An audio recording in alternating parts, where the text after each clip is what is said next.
Guys ভুট্টার ক্ষেত খুঁজতে মালিক খুঁজতে খুঁজতে অবস্থা খারাপ। আসসালামু আলাইকুম গাইস। এখন শীতকাল, আর শীতকাল মানে পাখির জন্য সফট ফুড হিসেবে ভুট্টা। ভুট্টা পাখির হচ্ছে খুব প্রিয় একটা খাবার। তো আমি সকাল সকাল বাইকটা বের করে নিলাম, আর এই যে বাচ্চা কাচ্চা খেলাধুলা করতেছে আমার বাড়ির সামনে, আর এইখানটাই হচ্ছে আমার বাসা। তো আমরা হচ্ছে কয়েক কিলো যাইতে না যাইতে হচ্ছে আমাদের ঝিনাইদহ জেলার পাশে একটা গ্রাম আছে, সেইখানে গিয়ে পৌঁছাইলাম। আর গিয়ে দেখলাম যে ভাই শুধু ভুট্টা আর ভুট্টা।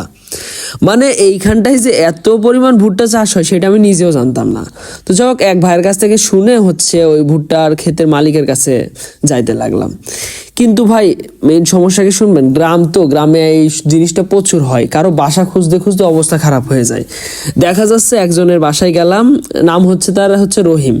খুঁজতে খুঁজতে গেলাম রহিম পাইলাম। পরে শুনি যে এই রহিম সেই রহিম না, একটা মোল্লা রহিম আর একটা হচ্ছে রহিম বিশ্বাস। তো আমাদেরও এরকমটাই হইতেছিল বারবার। একজনের মানে উনি একজন বলতেছিল যে এই পাশে রাস্তা দিয়ে একটু সামনে আগে গেলে হচ্ছে আপনারা পেয়ে যাবেন। তো গেলাম, গিয়ে শুনি না এই পাশে না আরেক পাশে। তো ওরকম করতে করতে যেইখানে আমরা গেলাম শুধু ভুট্টা ক্ষেত আর ভুট্টা ক্ষেত। তো মাশাল্লাহ ভুট্টা এবছর খুব সুন্দর হয়েছে। দেখেন চারিদিকে প্রচুর ভুট্টা, আর এই এরিয়াতে এত পরিমাণ ভুট্টা থাকবে ওটা আমরা ভাবি নাই। তো আমরা একটু পর পরই বাইক থেকে নেমে দেখতেছিলাম যে কোন ভুট্টাটা হচ্ছে পাখির জন্য আমাদের পারফেক্ট হবে। তো এই যে এভাবে আমরা প্রতিটা ভুট্টা গাছই চেক করতেছিলাম, মানে এক একটা খেতে গিয়ে, যাতে হচ্ছে একদম পারফেক্ট ভুট্টাটা আমরা পাই পাখির জন্য। গাইস তো আমরা আজকে এই যে গ্রামে চলে আসছি পাখির সফট ফুড হিসেবে ভুট্টার জন্য। এই যে দেখেন মোটামুটি আশেপাশে অনেকগুলা ক্ষেত, কিন্তু কথা হচ্ছে যার ক্ষেত সেই মালিক নাই। এখন কি ভাবতেছি ভুট্টা কি চুরি করে নিয়ে যাব নাকি টাকা দিয়ে কিনে নিয়ে যাব। যাও দেখে নেন কত সুন্দর সুন্দর ভুট্টা হয়েছে মাশাআল্লাহ। যার ক্ষেত্রে হোক না কেন দুইটা তিনটা করে গাছে ভুট্টা হয়েছে মাশাআল্লাহ বাম্পার। তো দেখি এখন আশেপাশে মালিক খুঁজে পাওয়া যায় কিনা। বাপ্পি ভুট্টা কোথায়? ভুট্টা কোথায় বাপ্পি? গাইস ভুট্টার ক্ষেত খুঁজতে মালিক খুঁজতে খুঁজতে অবস্থা খারাপ। এই যে প্রায় 1 ঘন্টা হলো আমরা এই যে ভুট্টার ক্ষেত আছে ঠিকই, কিন্তু ভুট্টার মালিক পাচ্ছি না, যে ক্ষেতগুলো কার। আর যাও মনে করেন পাচ্ছি, ওনাদের বাসা এতটাই দূরে যে আমাদের পক্ষে যাওয়া আর সম্ভব হচ্ছে না। তো এই যে এখন আমরা আছি নতুন মালিকের খোঁজে। আর মালিক হয়ে যাচ্ছে। আরে কি খবর?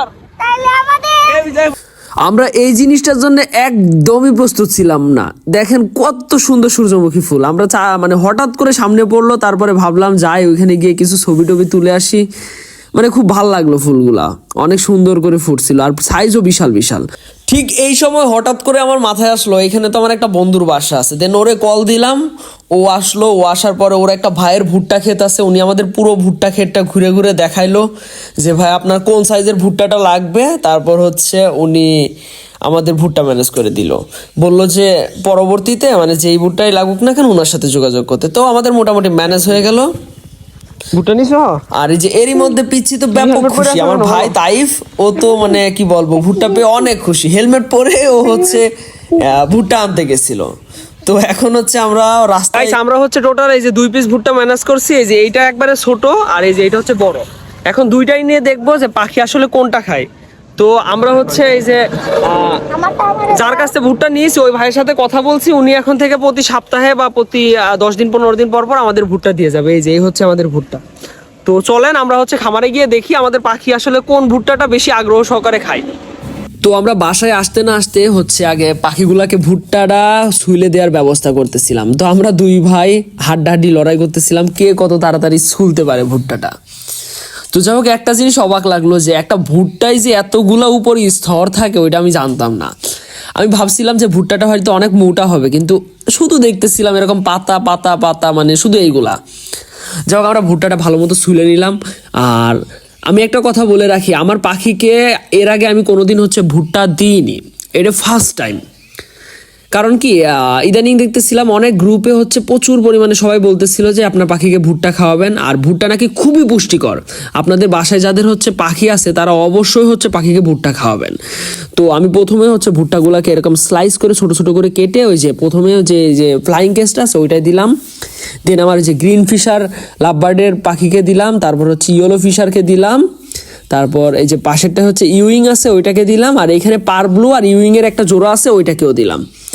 এক এক করে আমার সবগুলা হচ্ছে লাভবার্ড পাখিকে আমি ভুট্টা দিলাম, এদেরকে আমি খুব তাড়াতাড়ি ব্রিডে দেব। আর এইখানে আছে আমার কোকাটেল পাখিগুলা, ওদের সব কয়টাকে আমি রেস্টে রাখছি। আপনার হয়েছে কি লাস্ট কিছুদিনে অনেকবার ওদের থেকে ডিম বাচ্চা নিয়ে নিয়েছি, যে কারণে সবগুলাকে আমি রেস্টে দিয়ে দিয়েছি। ওদেরও তো একটু রেস্টের প্রয়োজন আছে, তো জানি না খাবে কি না, আমি সবগুলাকে দিয়ে দিলাম। আপনাদের বাসার পাখিকেও দিবেন, যদি না খায় তারপরও দিবেন। 1 দিন 2 দিন 1 সপ্তাহ পরে ওরা এমনি অভ্যাস হয়ে যাবে খাওয়ার। তো আমি দিয়ে দিলাম। এখন কিছুক্ষণ পরে এসে আমি দেখবো যে পাখিগুলা আদৌ আমার ভুট্টাটা খাইছে কিনা। যদি খায় তাহলে এখন থেকে নিয়মিত দেবো, আর যদি নাও খাই সফট ফুড হিসেবে মাঝে মধ্যে দেবো তাদেরকে ভুট্টা। তো আপনারাও ওয়েট করেন। তো এই যে একটু পরে আমি চলে আসলাম, এসে দেখি যে আমার বাসায় মোটামুটি যে কয়টা পাখি আছে ওর ভিতরে একমাত্র ফ্লাইং কেজে যে পাখিগুলো আছে ওইগুলো একটু খাইছে, তাছাড়া বেশিরভাগ পাখি হচ্ছে ভুট্টা খায়নি। যাই হোক, এরপর থেকে আমি সফট ফুড হিসেবে পাখিকে ভুট্টাটা দেওয়ার চেষ্টা করব। তো সবাই ভালো থাকবেন, সুস্থ থাকবেন। আজকের মতো ভিডিওটা এই পর্যন্তই। আপনার বাসায় যদি পাখি থাকে অথবা মনে করেন পাখির খামার থাকে, আমাদের চ্যানেলটা সাবস্ক্রাইব করে রাখতে পারেন। পরবর্তীতে এমন আকর্ষণীয় সুন্দর সুন্দর ভিডিও প্লাস মনে করেন আপনি পাখির কীভাবে যত্ন নেবেন সেইটা জানার জন্যে। তো আসসালামু আলাইকুম, সবাই ভালো থাকবেন, সুস্থ থাকবেন, আর আমাদের চ্যানেলটা সাবস্ক্রাইব করে রাখবেন।